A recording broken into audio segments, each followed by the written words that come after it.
just a little bit. I'm sorry. It's I okay. was You'll be supposed to fine. do that. I'm so sorry. I was supposed to do that originally. So just want to No, make sure it's everybody. okay. I can start over. I can Okay. start. Sorry about that. Yeah. Okay. So first thing, I just want to make sure everybody's okay with being recorded because we are going to record our virtual book event today. So if you do not feel comfortable being recorded, I'm sorry this event's not for you today. One thing we do ask is that you do have your cameras on if possible, just so we can see everyone's faces. We do ask that you keep it on mute until it's time to speak. I will go from the beginning to the end. So if you do have any questions, please raise your hand in the chat so I can make sure you get your question asked at the appropriate time. So let's start over. My name is Chesarie, and I'm here to host this virtual book event. I'm 35 years old. I'm a mother of two. I'm a wife, and I am a school social worker. I've been working within CMSD school for the past 5 years now, and I do love it. I have a history in working in psych admissions and also doing marriage and family therapy, home based and community based. So, with that being said, I'm happy that everyone could join us today for this event. Once again, this is very special, and I have the privilege of hosting this. Sorry, someone just sent the text. Okay. So, someone is working, but they're still on. Thank you so much. Um, Today, this book, Two Fathers, One Heart, is by Dr. Michelle Berkley-Brown. She is a woman of faith, healthcare executive, nurse practitioner, and now an author. She was born and raised in Cleveland, Ohio. Michelle has devoted her life to caring for others and serving others. In Two Fathers and One Heart, she shares a deeply personal journey of an unexpected truth, identity, forgiveness, and ultimately God's faithfulness.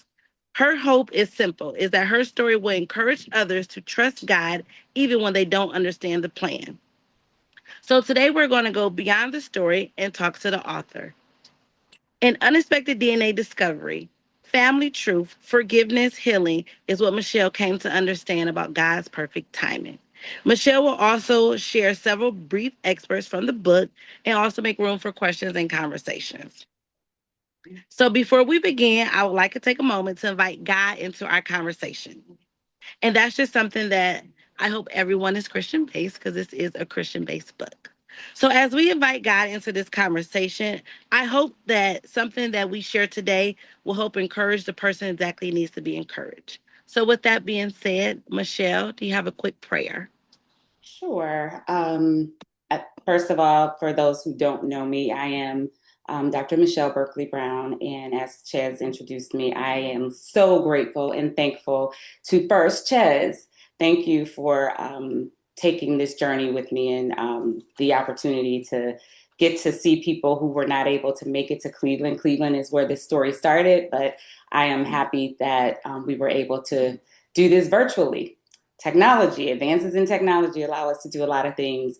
So thank you for starting with inviting God into the conversation. And I'll just say a quick prayer if you all don't mind. So if we can all just center ourselves. Um, Lord God, this book, this conversation, this discussion, it all belongs to you. This moment belongs to you. We invite you into this discussion and we ask that something shared today encourages exactly the person who needs it, and that you be glorified in all that is said and done today. In Jesus' name, amen. Take it away. Amen. Amen. Thank you for that prayer, Michelle. Welcome. So, as we start, like I said, I'm going to dive into a couple of questions. And if you all have a question, I will be checking the chat. Just put the raise your hand emoji and I'll stop to make sure you have your question answered. So, before everything happened, before you wrote the book, what did you believe about your family story and your identity? It was my norm. It was normal. I was whole. I was complete. I had my family. Things were progressing. I had my mom and my dad. I knew who they were, my siblings, my family. Everybody was intact. And I was living life. It was normal. I was whole. So, what led you to taking a DNA test in the first place? Um, it was. some of you may or may not know, I am in healthcare, as she had stated earlier. One of the roles that I had was a minority research nurse in Cleveland, Ohio. So we were really looking at chronic disease and healthcare disparities and looking at genetics as well as a part of educating African Americans and other minority groups on their risk for chronic disease. So I got into the DNA testing for the genetic part and to help the minority population really understand how important it is for us to participate in research because many of us don't. And so a lot of the medications are geared towards the Caucasian population. And so that's how it started. And as time progressed, that DNA test that I did many years ago, over 15 years ago, they began to advance and include ancestry. And ancestry was something I was intrigued by. I was very interested in ancestry. And so as that progressed, I began to participate in that part of it because I was looking for expanding my family tree for my grandfather's side of the family because I had ran into a brick wall. Everybody, older family members were deceased, so they couldn't really tell me more. So my interest was not because I thought anything was wrong or that I was searching for anything. It was more so I wanted to understand my family ancestry. Okay. So what happened once you discovered the truth through your DNA? Um, so that was very, as I go back and reflect on that moment, it was like, okay, this is wrong. This is absolutely wrong because I know my mother, my father, at just to backtrack a little bit, my brother, um, I understood that I needed a paternal a Y chromosome, so I asked my brother to do the DNA testing because I thought we could find more of our paternal family members through his DNA. And so my brother and I both had the same mother and same father, is what we were told all our lives. And so when his DNA results came back, um, I it was a shock. And I guess this is a good time, Chaz, for me to do an excerpt, I think. I'll read a little bit. And before I do, by show of hands, I guess, because there's a lot of names. I don't see faces. I really would love to see faces. But so if you can, I'm going to repeat what Chaz said. If you are able to, please turn your camera on. I would love to see faces. And if you can't, I understand. But I would like just by a show of hands who has read the book. And that's helpful to me because I don't want to give it away for those who haven't read the Right. book. And also, the link is in the chat. So you are able to purchase the book right now or after our conversation. And also, if you can drop your name in the chat, we would appreciate that as well, just so we can get a head count of everybody who's here at our book event. Okay. So I am going to just read a little small excerpt on that day of me uh, discovering that DNA. Again, as I said, I had asked my brother to do the DNA test, and I asked him simply because I wanted to get more of the paternal line so that we could dig a little deeper on my grandfather's side. So when I opened the app that day, one name immediately caught my attention, my brother's. I clicked on it without hesitation. I felt a surge of excitement, imagining all the new connections and family discoveries that might unfold through his DNA matches. I was ready to dive in and see where this journey would lead. I clicked through the results slowly, scanning the page the way I always did. Then something caught my eye and stopped me cold. At first, I thought I had misunderstood what I was seeing, so I leaned closer to the screen, reading the words again to make sure I hadn't misinterpreted them. Michael was listed as my half sibling. There was no ambiguity in the results. I stared at the screen, convinced that there had been some kind of mistake. Shock came first, followed quickly by disbelief, and then fear. My mind immediately began searching for another explanation. Maybe the system had made a mistake. Maybe the algorithm had miscalculated something. I refreshed the page, half expecting the result to disappear once the screen reloaded. It didn't. The word remained exactly where it had been before, half sibling. I read the explanation again, slower this time. I looked for the fine print, anything that might suggest a margin of error, but the words remained unchanged, half sibling. My heart began to race. My thoughts felt loud, disorganized, each one colliding with the next. This couldn't be right. We had the same mother, the same father. This was a fact, or at least it had always been presented as one to me.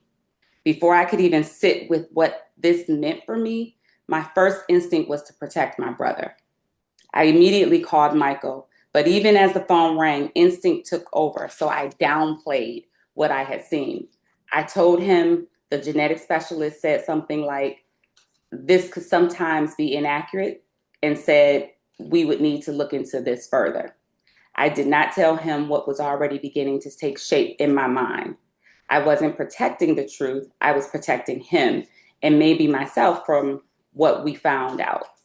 After we hung up, I sat alone with the weight of what I had just discovered. The science was clear, even if my heart was not ready to accept it. Somewhere deep inside, I knew this was not an error. But acknowledging that meant questioning everything I thought and I knew about my family, my father, and myself.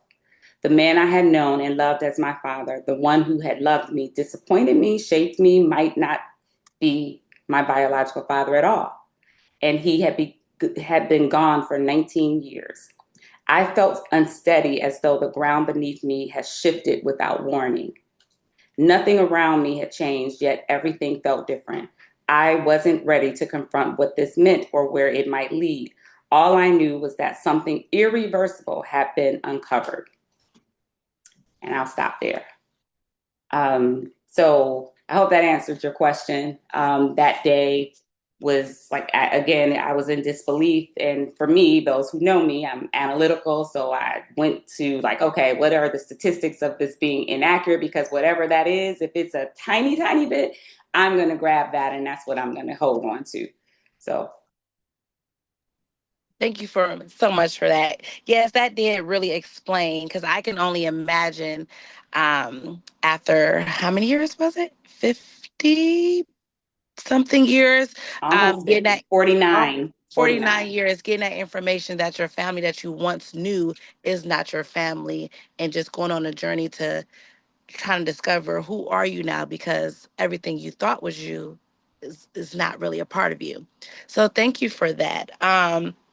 I'll stop here since we're in the beginning. Does anyone have any questions related to the DNA test? Have they experienced a DNA test? Um, Anything? If not, we can move on. I have a question. Yes. I heard you say, Michelle, about you needed that Y chromosome and the DNA and the ancestry. What if you do not have a brother? Can you still find a deep research of who your ancestors are if you just have a sister? Yeah, you definitely can. DNA is amazing. It really just pulls all of your genetic makeup. So it's not that it would not pull your paternal part out, because it absolutely does. It's just that I was hoping for more of a closer match because he was a male part of my DNA, and so that's why I was looking for him. And as you, for those who have read the book or those who are getting ready to read the book, I say this throughout the book, and you'll probably hear me say this multiple times this evening, is that God's perfect timing is so real. I can't express it enough, because when I think back, like everything was just lined up, everything. So I'll just say this: whatever you're going through, whether it's a discovery, a truth, a DNA, it doesn't have to be DNA. Just know that God is always working in the background. weaving things together, bringing circumstances together, relationships together, encounters, all for your good, all for your good. For those of us who love God and know God, He is always working for our good. And through this entire journey, those words mean more to me than they ever did. Because I've always said, and we know scriptures and we quote them all the time, but when you can really say that you experienced it and you can really speak to it, it hits differently. Absolutely. It's very powerful once you actually experience it. I do agree with that. I wanna go to the book because you say a lot of powerful things in this book. You say that God gave you peace before he gave you answers. Could Mm-hmm. you explain a little bit about what that mean and what did that teach you? Oh yeah. So a lot of times I think before this, I thought peace just meant, everything was solved. Everything was back together. And it wasn't. I think in the midst of my chaos, mental chaos is what I described. Like my life was unraveling. And it's hard for me to really explain it other than it was just unraveling. And I was trying to piece things back together because what I knew about myself was because of my mother, because of my father, because of situations. So I would explain myself and characteristics about me because of this and that with my mother, my father. And then when things changed, everything started to unravel very quickly. And it was just mental chaos is how I can explain it. It was like I was trying to chase after it. I was trying to put it together. I was trying to make sense of it.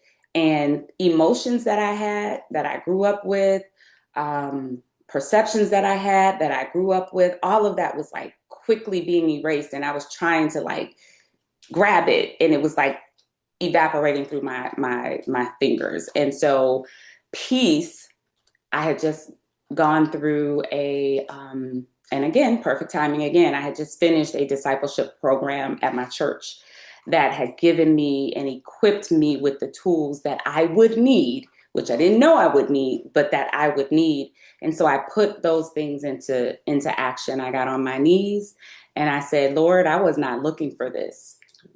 This is not what I was asking for. I wasn't looking for this.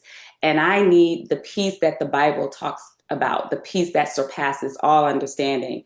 And I sat there and I prayed and I prayed. And I don't know how long I prayed, but I know it was a long time. And by the time I can't even really explain it. Again, peace that surpasses all understanding. It was a gift from God that I had an understanding without words, without an explanation, without a conversation, without understanding. It was a level of peace that just calmed my spirit. And it was almost like I went back in time and it was like I got a glimpse of the situation. I can't explain it. I know it sounds crazy to people, but it was a peace that truly surpassed my understanding. I hadn't had a conversation with anyone. For those who have read the book, you'll know that a lot of time went between that moment and the moment I did have a conversation, but I had no answers. And so peace for me just meant I was at peace. I trusted that God was doing something. Didn't know what it was. I didn't know the plan, but I was at complete peace with it. That's good. That's amazing. I do want to go back a little bit.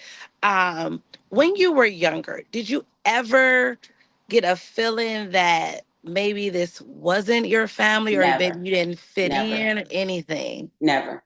Okay. Nope, never. That's good to Keep know. in mind, I didn't even believe it when the results Results came came back. in. I'm like, this is not, no, I got this from my dad. I got this from my mom. I look like this. I look like that. I'm like, no, I still didn't believe it. It had to be wrong. It absolutely had to be wrong. Yeah. So we do have one question. Christian, I see your hands raised. You can unmute. Yes. Hello, Dr. Michelle and Treasury. Uh, um, I have a question. So, you spoke of that you had a church group that you had just finished up with, and they gave you tools to equip you for this. If you never took that, if you never, endeavored that church group or, did that, how do you feel, or like what tools do you feel that God gave you to be equipped for this? And if you didn't, how do you think, your reactions may have been like if you didn't get equipped with those tools? Um, so of course I grew up in the church, so I always knew about prayer, about reading my scriptures, but I think that intense discipleship program, we went through scriptures and we studied them. We dissected them, we studied them, we understood them. We went through a whole section about spiritual warfare. We went through forgiveness. We went through grace. We went through all these different topics that prepared me for this. Because when I think about what I went through, the themes of my story are all centered around grace, forgiveness, trust, um, God's perfect timing. All of the things that I went through this journey were all the things that we focused on through the discipleship program. So you asked, if I hadn't have gone through that program, how would it have been for me? And I think it would have been it was devastating. It was devastating. So don't get me wrong, it was still devastating. But it was like I went through that devastation and that mental chaos, and I felt myself going down this dark rabbit hole. I felt myself going in a place where I had no familiarity with it. I didn't know what that feeling was. I had never been in that space before. So I was like, okay, wait, stop. God said, blah, blah, blah, blah, blah. God said he would do this and do that. And I believe that in my scriptures. It just, because the scriptures were so fresh and so real and so strong, because I had a chance to really dissect them and just really dive into them, those scriptures, because I believed in my heart that everything in the Bible was true. That was the truth for me. So I began to use every word of the Bible. I got on my knees and I used the scriptures in my prayer. And I said, God, you said this. You said this is what you would do. And so I think that going through that discipleship class, and that was all a part of God's plan. Even the timing of that was a part of God's plan. Me going through that definitely prepared me for what was to come next. So that's really good. And now, as far as that class goes, how did that obedience that you had to take the class, how does that sound like to you? Like, because if you never took the class, and like you said, God is the master weaver, and He weaved that class into for you to take that class so that you could be prepared for this situation. And so, how did that obedience sound to you for you to take that class? How did Like for you to obedience? have the obedience to be able to go ahead and take that class. I just see it once again as perfect timing. That God timed it exactly how it should have been timed. Yeah.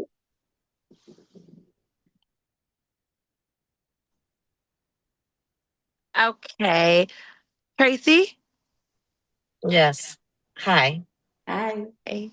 So this is my question, and it takes a lot of courage to do what you did to write this book and put yourself out there and your family out there like that.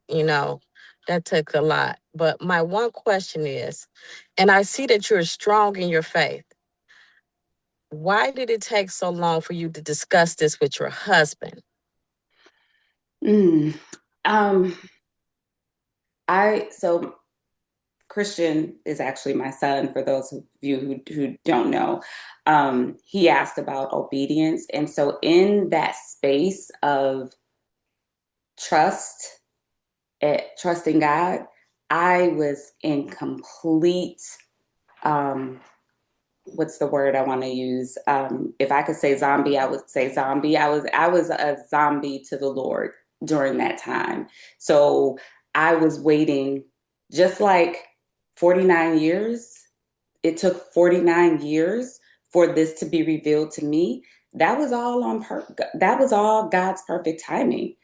it was not meant for me to know before then, not a day before then. It was not meant for me. God protected me. He protected my heart. He protected me. He protected others, not just me.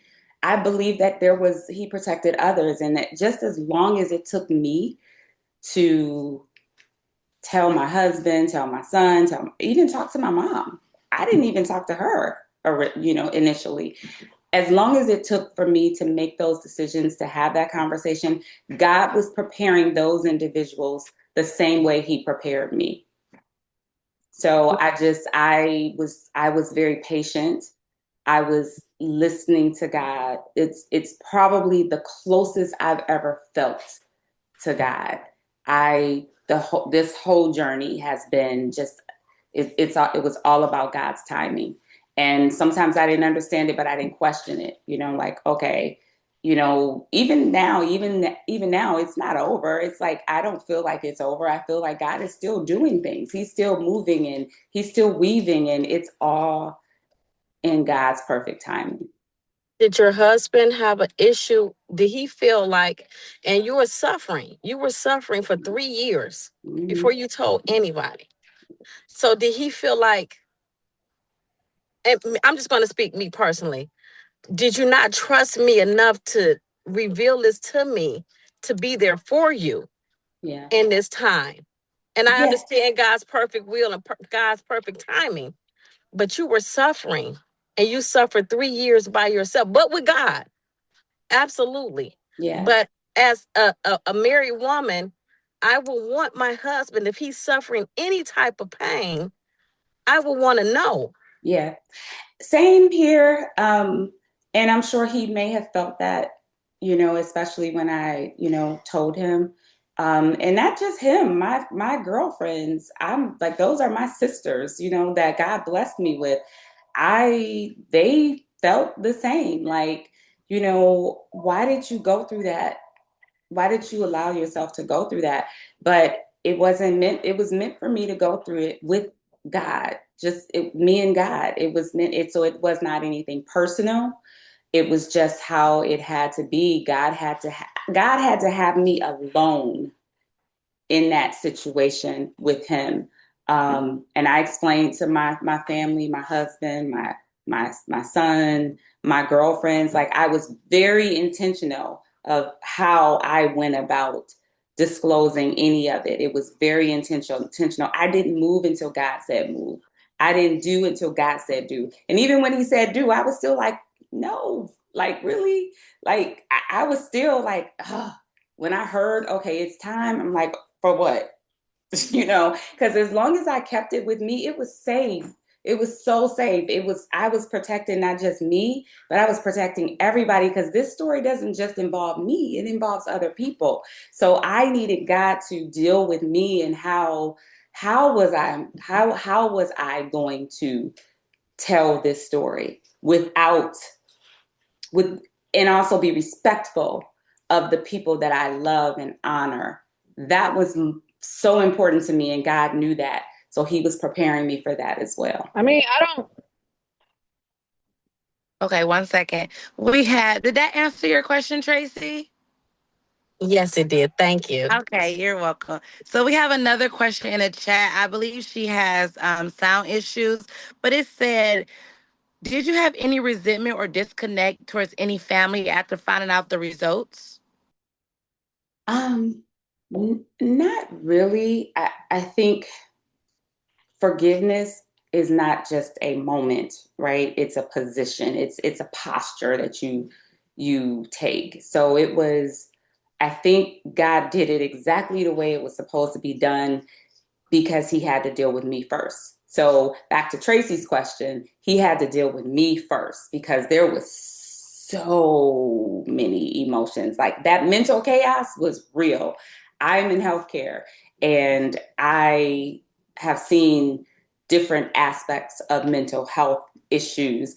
I was that person. I was feeling like, oh my God, is that what I'm experiencing? Like it was mental chaos for me.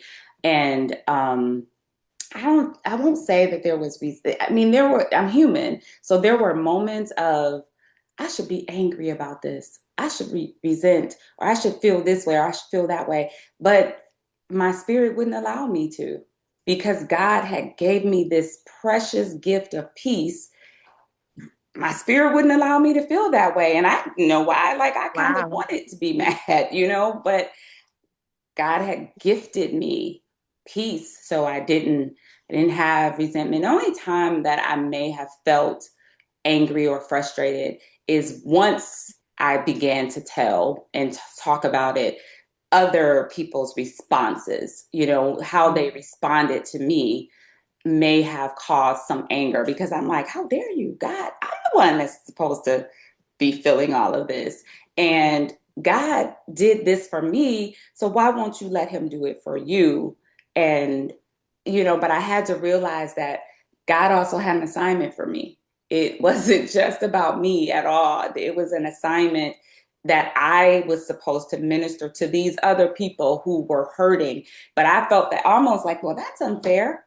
What about me? I'm the one that should be the most hurt. But again, that's why he gave me the gift of peace first, so that I That's, could fulfill that assignment. that's amazing. That's amazing that you were able to heal yourself. So, before you went to go talk to anybody, so what people said didn't affect you. That's real strength and courage. I do have a question as well, because when I think about learning about your father at such an older age, did you ever go back to any like childlike symptoms of like, well, I wish my dad was here to see this or this?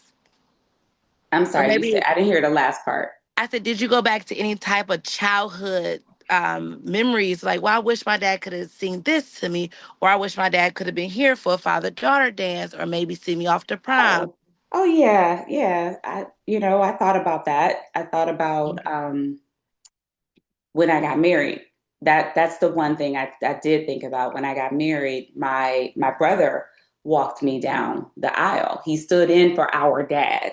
Um, and in actuality, I had a living biological father. But even with that, I realized that it was my brother. It's almost like, for those of you who ran track or like to watch track, it's almost like you're running this race and then you handing the baton off to the relay person. And it was like at that moment, almost like my wedding was like that trend. Like my brother stood in for our dad, who was the man that raised me and who I thought was my dad. He stood in for him, and that was special. And it will always remain special to me. If it had have happened differently, I wouldn't have that moment, if that makes any sense. Like, I wouldn't have that moment because my dad had passed away. So I wouldn't have that. Like, it felt, my brother looked so much like my dad. It was almost like my dad was walking me down the aisle. And that's exactly how it was supposed to be.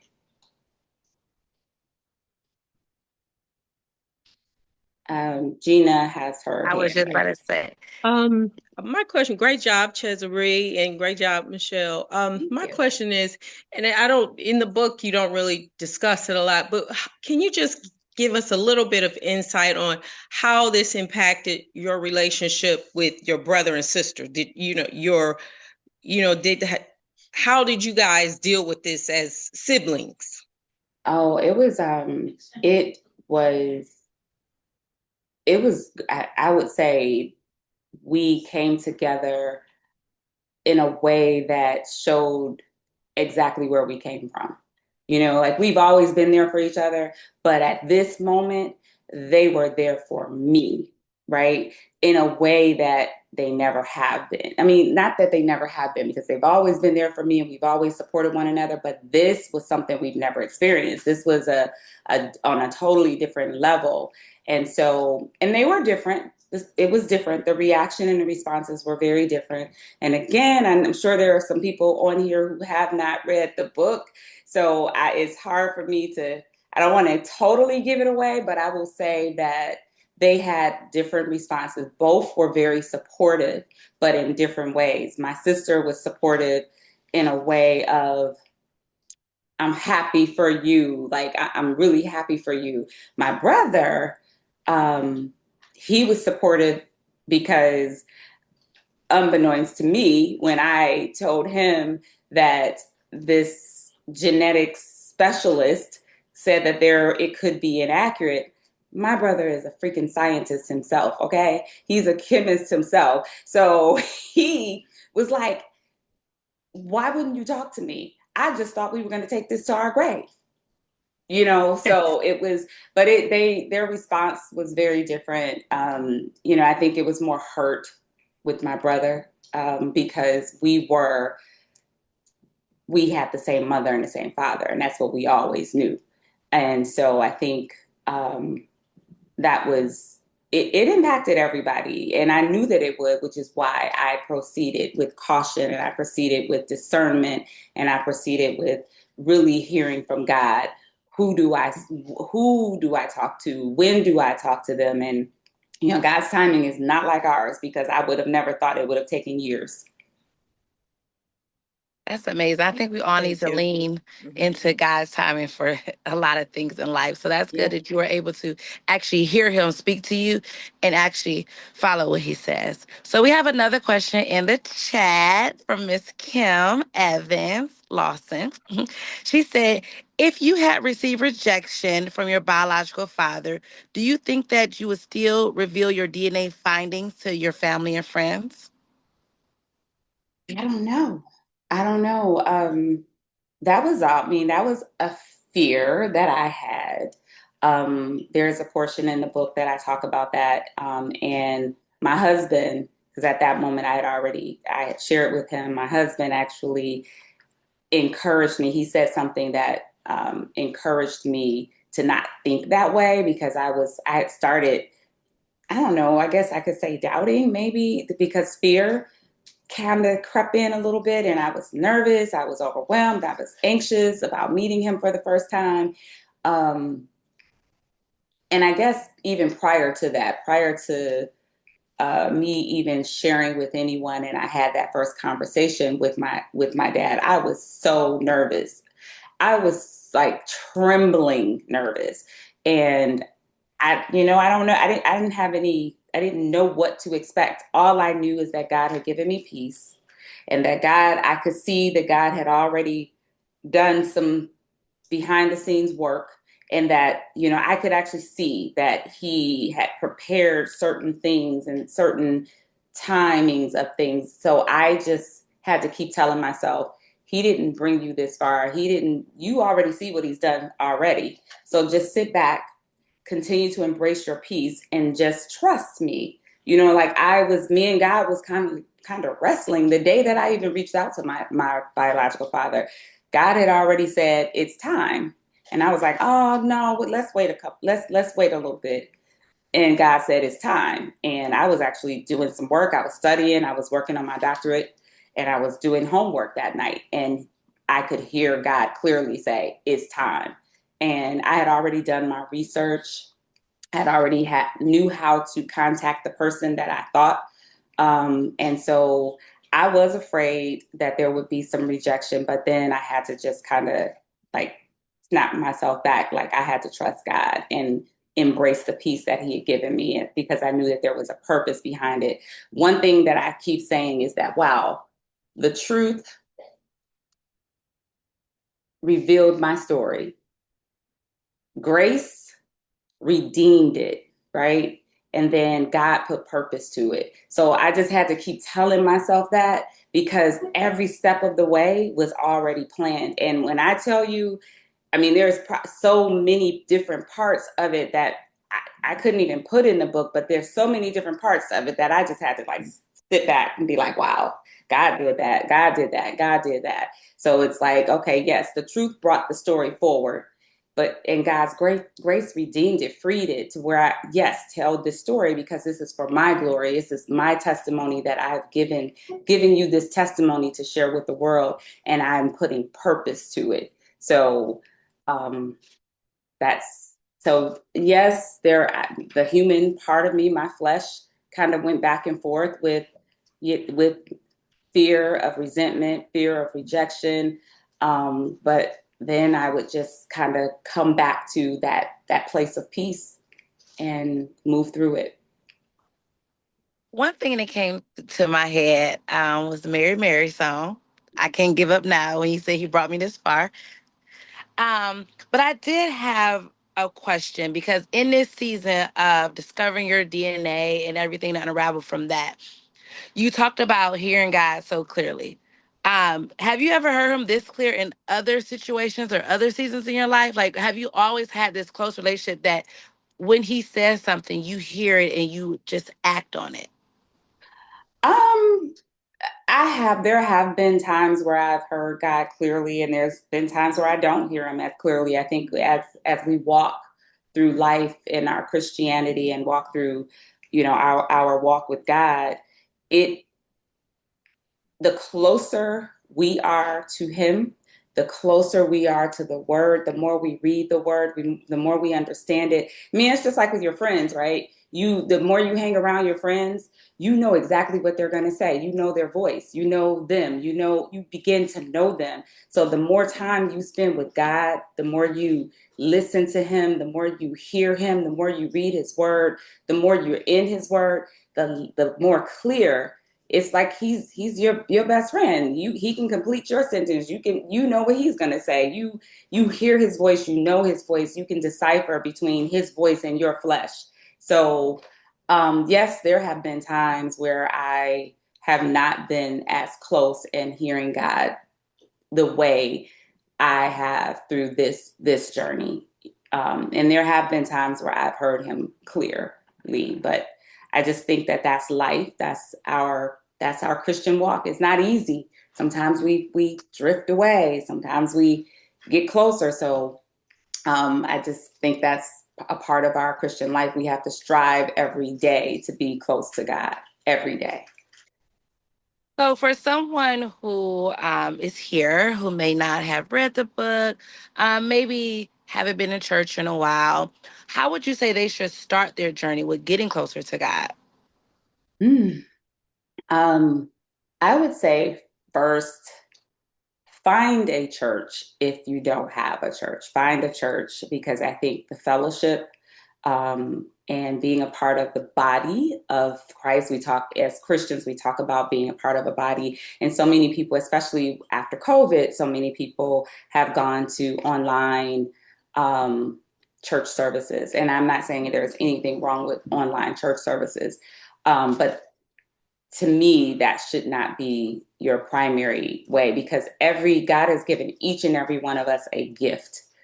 Some of us have more gifts than others, but each and every one of us have a gift. And as a body, as a whole, you can't receive those gifts from your fellow Christians if you're not fellowshipping with them. So if you're alone and you're by yourself and you're doing church in your living room, I'm not saying there's anything wrong with that, but at some point you may need the gifts of your fellow Christian believers and you may need the fellowship from others. So that would be the first thing, is to find a church that you can get in. You can begin to learn the word. um, when I say a church, I mean a church, a Bible teaching church, not just any church, but a Bible teaching church, a church that is going to teach you about the word, a church that's going to pour into you, a church that's going to nurture your gifts and be able to connect you. That's one thing about that I love about my church. My church is a mega church, and I did not want to be a part of a mega church because I wanted the closeness and the intimacy of people. But my first lady said to me when I first met her was that you make it small by being a part of those small groups, by being a part of joining these classes, doing this and doing that, because that's what makes your community. You have to create your community within that mega church. And my church gives a lot of opportunity for that. So number one would be to find a church, a Bible teaching church, and then begin to read your Bible. Begin to read your Bible. It may not be easy to understand initially, but as you go to church, the more you go to church and fellowship with others, especially if it's a Bible teaching church, you will gain better understanding. Thank you for that. So, we have a question in the chat. How did you reconcile the adage about what goes on in our house stays in our house while still exercising your right not to have to hide your other parent. It's two parts. That was Um, the first part. to be honest, I mean, I have been navigating through that from day one to present, right? Um, I was very careful and intentional. One thing God gifted me with is discernment. So I used a lot of discernment and just really listening to God. Yes, it was difficult because I know that in some aspects it may bring shame to some of my loved ones. But at the same time, I had to understand that, and I had to realize, and again, that's why so much time went past, because God was preparing me the same way he was preparing them. That time, it wasn't just about me. This is not about me. This is not about the book. This is not about DNA. This is about God's faithfulness to us. And when I tell you he's so faithful, he is so faithful, because when I think about everything that happened from the moment I took that first DNA test, because I tell me why 15, 17 years ago, I didn't find out then. It wasn't time for me. It wasn't time for me, and it wasn't time for my mom. It wasn't time for my brother, my sister, my biological. It wasn't time for any of that. So through this, I have to trust that this is the story of my life, and this is my story. And just like God prepared me, He's preparing all of those others. So yeah, what goes on in our house stays in our house. That's always been something that people say, but my household was always a Christian household. And so I think that my one-on-ones with, because that would have come from my mom, right? Because she was my primary caregiver growing up. And so our one-on-ones, because once I did disclose, she was the first person, to be honest. And she and I sat with that information for a long time before anything happened, because again, God was preparing both of our hearts, and he was at the same time preparing others that needed to hear the story. Thank you. The second part of her question was, how did you reconcile the possibility of having other siblings? Were there other siblings? Now we might have to read the book to get that information. I'm Yes. not going to give away too much. Yes, thank you. Thank you, Chaz. I will just say this, that God has opened up so many doors. It's been beautiful. So again, I don't want to give away too much. But yes, it's been amazing. It's been beautiful. All right. And our next question is, how can someone purchase a book? Well, if you scroll up in the top of the chat, the link to purchase a book was the first thing that Dr. Michelle put in here.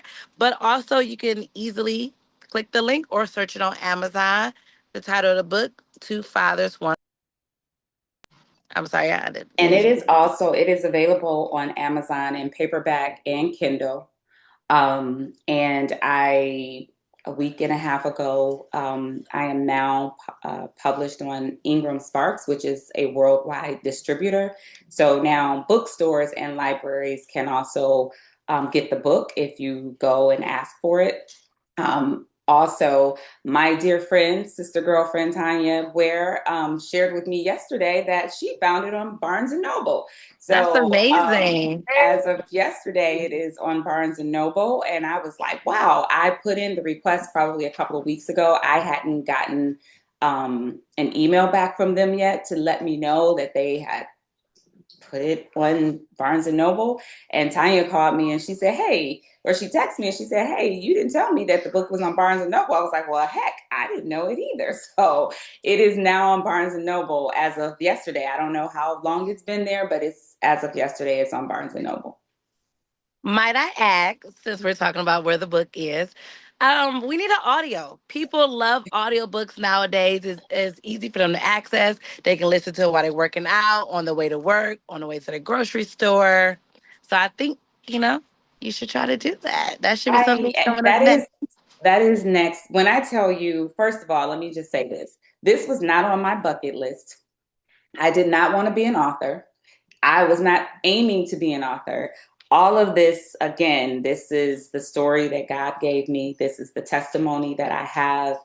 And this is all because of my obedience and because I didn't want to tell this story. I didn't know how could I tell this story without exposing or embarrassing or bringing shame to anyone. And again, God was preparing me and preparing the people who needed to hear the story. And so that's why my prayer is that whatever I do in regards to this book, that it brings God glory, that it touches someone else, that it that's the goal. That is the goal. And I said it's not about book sales. And my son and my husband and another person. So I had three confirmations of the exact same thing. They all said the same thing, like, yeah, we get that.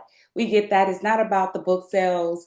But God is also blessing you in another way. So you also have to accept that.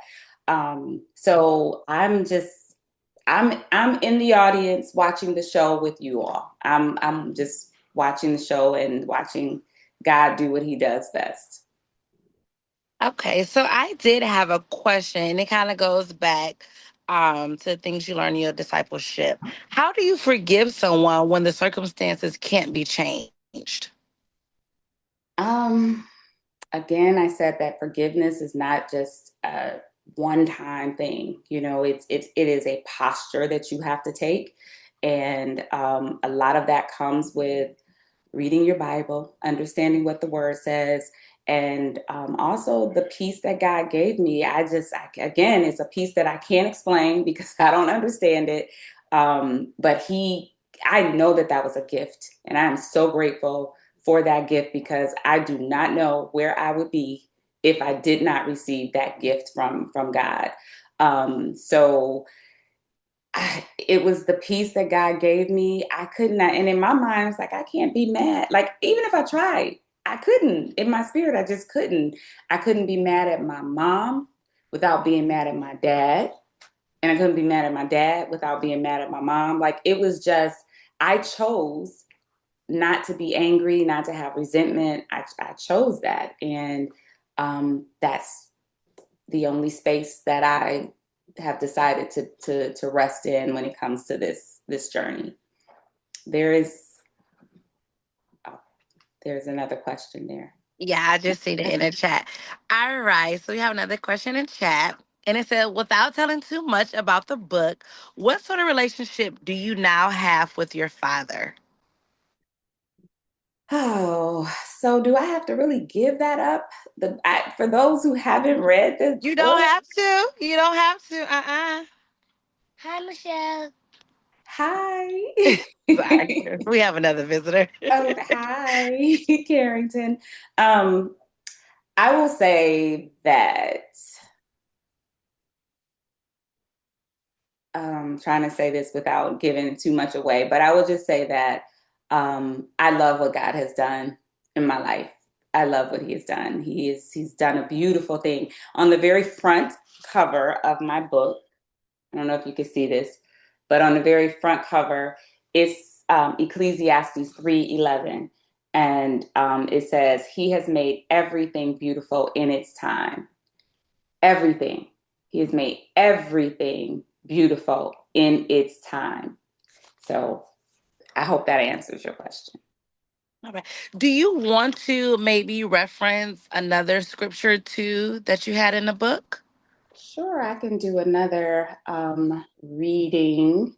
Yes. Do you want me to? I think you should do the reading that really explains the title. Okay. Um, Hold on 1 second.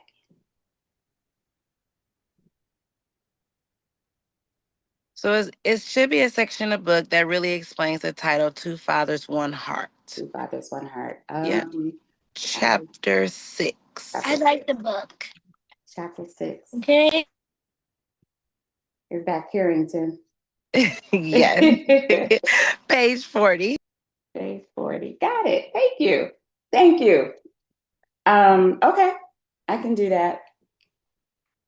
All right. So Rudy was clear from the beginning that he would never try to replace Daddy James in my life. Understanding the role James had played in my life and I'm sorry, understanding the role James had played in my life and was grateful for the man who had loved me and contributed to who I had become. He wanted to honor that. And at the same time, now that the truth was out, he hoped we could build a relationship together and that I might have room in my heart for both fathers. It was healing in a way I hadn't anticipated hearing him say that. I didn't have to choose. God had blessed me with two dads, and I could embrace both roles. The truth didn't diminish my love for Daddy James. It added a new thread to the tapestry of my life. And then I'm gonna skip to another part. Um, in this season of my life, I was learning that love does not require replacement. It allows room. God was not asking me to erase one father to make space for another. He was showing me that both could exist, each contributing to who I had become and who I was still becoming. This was not about rewriting the past. It was about receiving what God was gently offering in the present. Two fathers, one heart.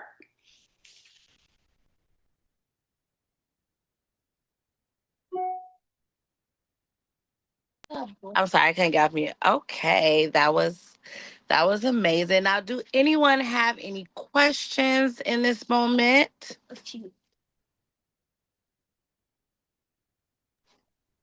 If you do, just raise your hand. Let me check over. We do have a few new people who have entered the chat throughout our conversation. I see. I do have a question. Um, What it, was okay? You can go. Sorry. it's so much else that leaves the readers into question. Will there be a second book? I don't know, Miss Ware. I don't know. We shall see what God has in store for this. I don't know. I will see. Another question is, how much is the book? It is 14.99 on Amazon. Um, Currently, it's 14.99 on Amazon. Um, just disclaimer, if I am traveling and I'm doing a book signing, um, my financial advisor advised me because again, remember, this wasn't about book sales for me. And my financial advisor said to me, well, when you go to a book signing and you're signing a book and there's signed copy of your book, um, you the price should be $20. And so that my very first book signing, that was the cost of the book was $20. But it's on Amazon. It is 14.99 on Amazon and Barnes and Noble, I might add. I love that addition. Okay, so I do have another question. Was there one part of the book that was harder to write for you?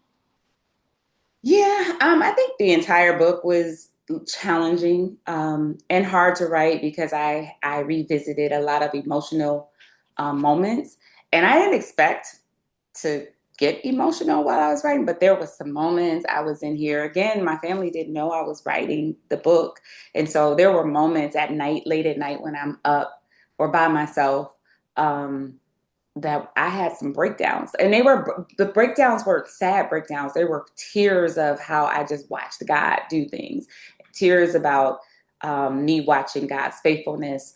So I had some very emotional moments, so that made it difficult. But I think the hardest part was telling a story as my testimony and making sure that I was respectful and that I honored the other people that were a part of the story, because this is my story and I did not want to tell someone else's story. So that was the hardest part, especially when it came to my mom.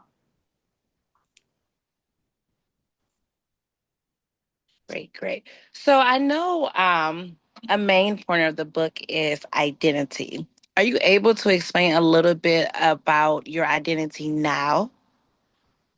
Or have you Um, found your identity, or are you still searching for it?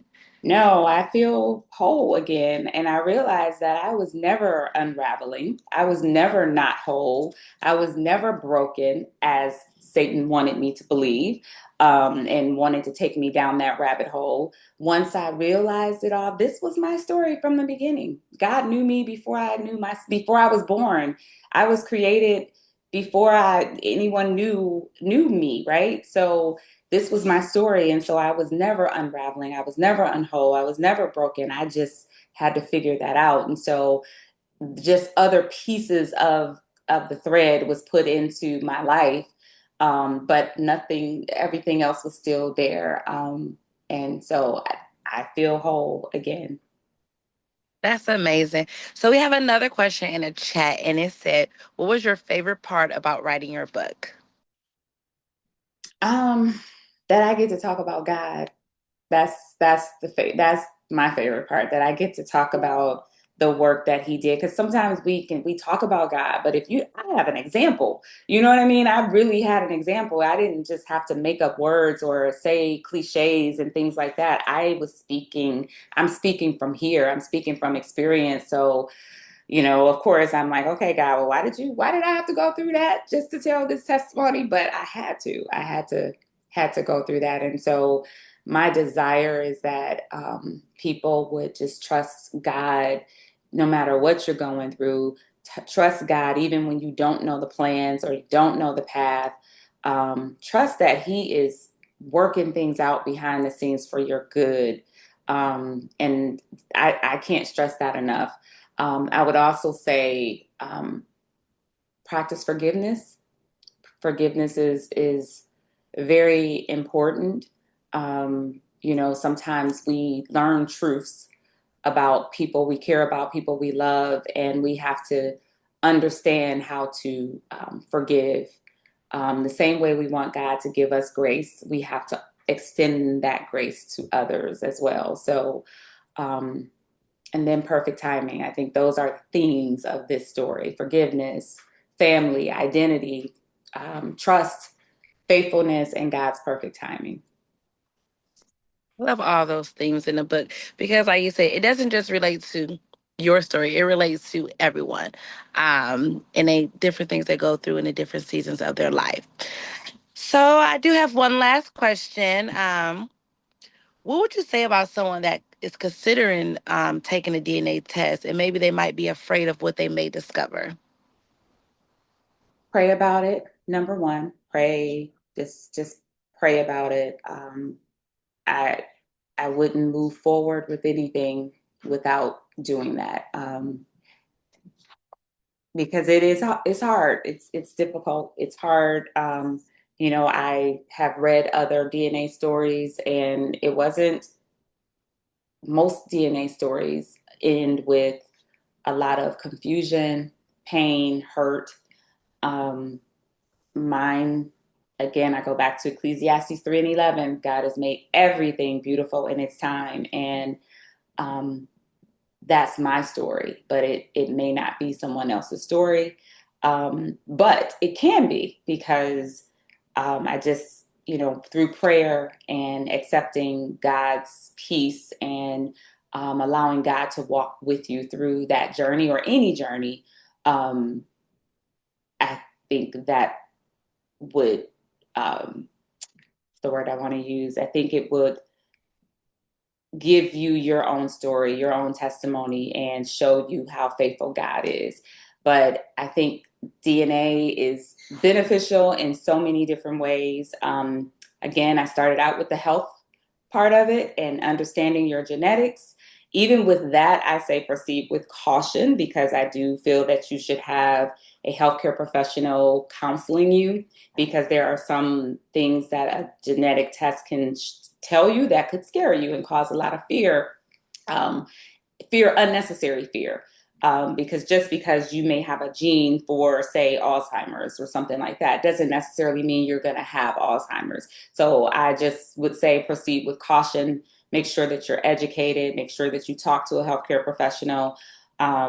I would love to see more of us doing genetic testing to understand our risk factors for certain things.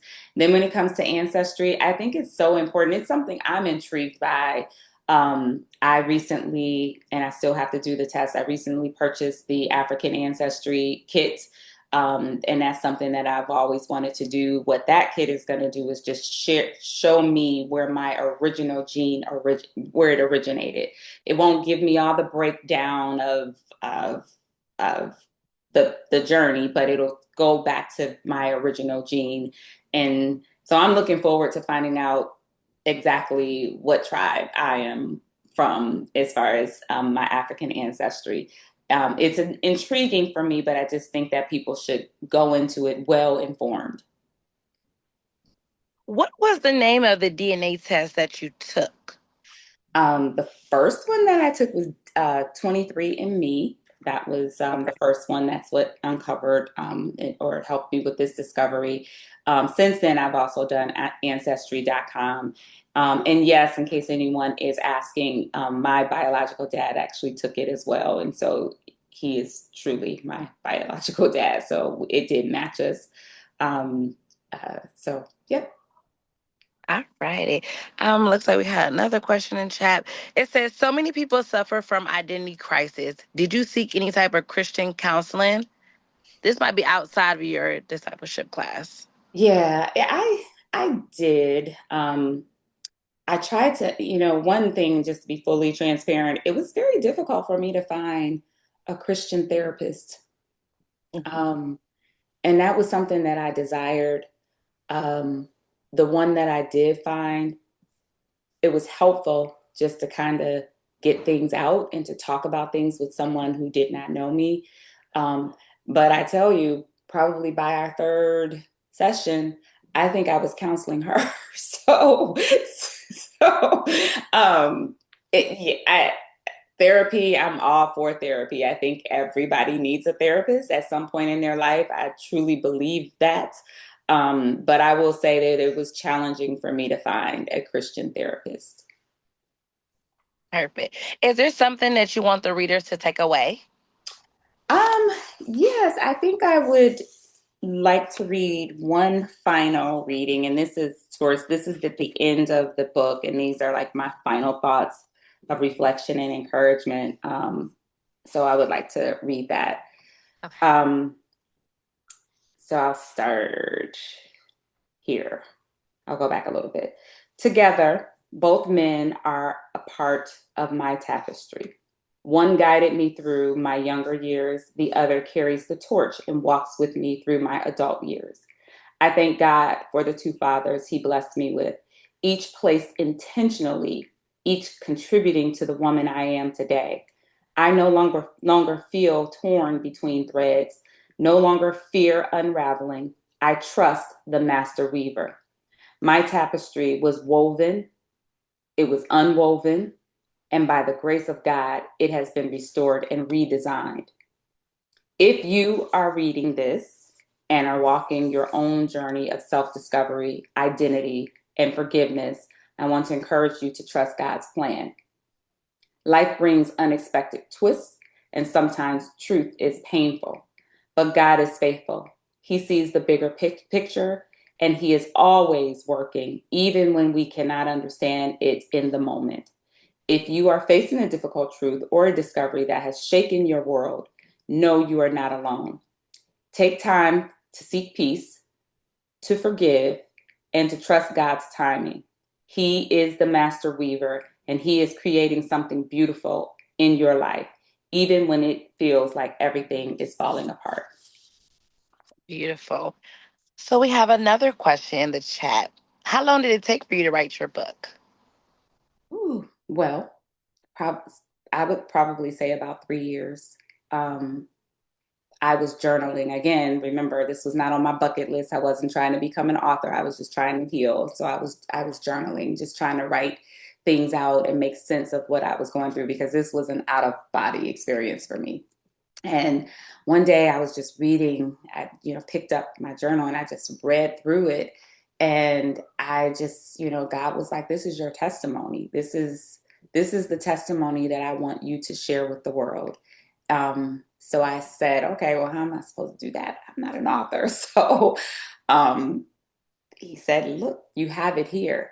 But it was much harder than that, but it just took me 3 years. I was in school, I was finishing my doctoral program. So that, along with just navigating through my emotions, I was still writing in my journal. So once I was able to just kind of pull it all together, it probably took a solid year almost for me to just focus on it and pull it together. That's amazing. And journaling is very important. All of us need a daily journal, just to help get our thoughts out for any chaos, any confusion, and for healing, like you said. So that's good that you do have a daily journal, and it might be something you can add next. It might be, yes. Okay. Well, Michelle, I do want to thank you. I think this is a perfect place for us to end. Two Fathers, One Hearts remind us that discovering the truth does not have to destroy the life we knew. Truth can make room for healing, forgiveness, and new relationships, and a deeper understanding of God's plan. Thank you for trusting us with your story today. And thank you, everyone who joined the conversation. We really do appreciate you all. Thank you. Thank you, Ches. Again, thank you for being a part of my journey. Thank you for this being your first Yeah. virtual book event. Thank you. You did an amazing job. I Thank appreciate you you. for helping me to share this testimony with everyone. And thank you all for taking time on a Sunday to spend some time with me on a Sunday. So I appreciate all of you. Thank you so much. And if Yes, you haven't gotten the book, I encourage you to get the book I was just going to and say that. to read it. I hope that it gives something that is said in the book that will impact your life in a positive way, or give you something to impact someone else. Absolutely. Absolutely. All righty. Well, thank you all. I hope you have a great rest of your Sunday. Thank you.